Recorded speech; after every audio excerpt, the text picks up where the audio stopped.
Tongo ya mercredi 26 octobre oyo. Immeuble moko ya 5 niveaux oyo ezalaki nanu en pleine construction na avenue Dibaya na croisement na avenue Gambela ekweyaki. Bino moko botala population ndenge bayaki ebele pona ko vivre événement. Nani ataweza kusema yeni kweli, inabakia tu Mungu atuponeshe. Ebongo badega somme yango moko immeuble ekweyeli 2 parcelles mobimba na moko heureusement batu bakufite kasi na parcelle mususu banda ko ebele bukani ti tangu ba reporter na biso bazalaki wana 8 morts déjà bamonanaki kasi bango nyonso kaka ya famille moko kokamwa pe pasi mais cause ya accident oyo ti sikoyo etikali koyebana te. Quelque temps après tomonaki présence ya la police accompagné na yemoko général Celestin Kanyama, bourgmestre ya commune ya Kasavubu, premier ministre Matata Mponyo na quelques ministres ya gouvernement na ye, la police scientifique pe zalaki wana pe ba engin eyaki pona kosala musala ya kolongola mabende na ba brique ya immeuble oyo koyaki.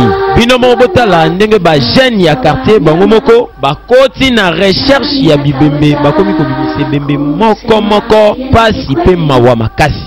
Na bilongi ya batu nyonso bazalaki awa soki botali mawa émotion na kolela ezalaki au rendez-vous. Kasi kote mususu pasi bakongole bazolela, kote mususu kope botami batu bazali kozwa mabaya batol na biloko mususu.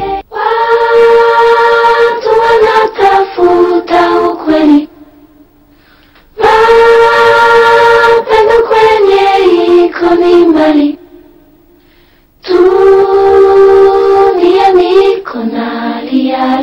En tout cas, bande kona biso ba congolais bosala ka musala na motema mobimba botala likolo ya bitongela ya bulu yeke ya ingénieur oyo ndenge bakotisi mawa na ba famille ya ba congolais ebele. Tangu ba congolais bazolela nanu loko kolia bango baye ko bakisa lisusu mawa ya makasi boye mabe makasi.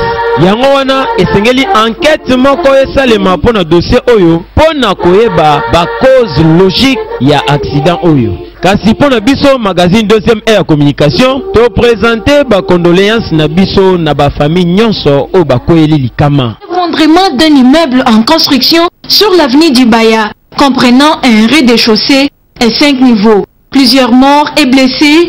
Le bilan officiel n'est pas encore établi. La cause de cet incident malheureux reste encore ignorée. Les jeunes du quartier étaient les premiers à secourir les personnes encore coincées sous les décombres. Les victimes de cet accident sont les voisins qui habitaient à côté de cet immeuble.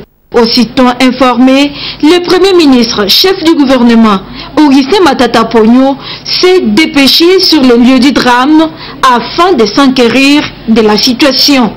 Quelques personnes témoins de l'événement expliquent.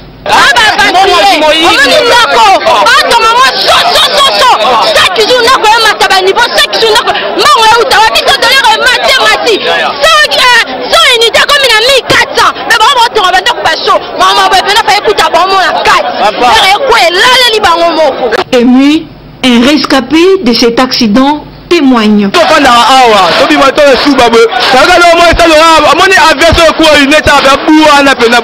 Maman tout ce doit bien pour venir coinner pour la toutou. Et là biso te mais ils sont des voisins. Est-ce que quoi les biso se perd des biloko bana kuna 11 personnes. Bazana, to bimis 8 personnes. 3 personnes bazana kati balé la kuna neto te la gouvernement. Trouvé sur place, un architecte tente d'établir les responsabilités de chacun pendant la construction d'un bâtiment. C'est très horrifiant ce que nous venons de voir, le spectacle que nous sommes en train de suivre ici.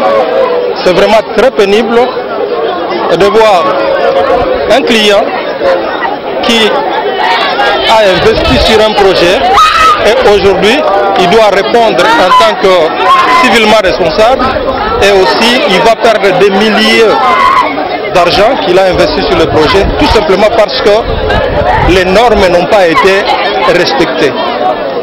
Qu'est-ce que nous appelons normes? Dans tout pays, il y a des structures qui organisent le marché. Tout le monde ne peut pas construire.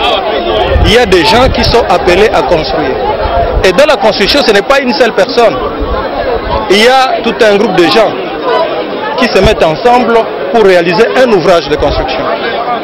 Il y a en premier lieu l'architecte, suivi de l'ingénieur, et enfin les autres corps de métier, les maçons, le ferrailleur, ainsi de suite. Il est du devoir du ministère de l'Urbanisme et Habitat de prendre ses responsabilités et des mesures préventives avant de donner une autorisation de bâtir afin de protéger la population.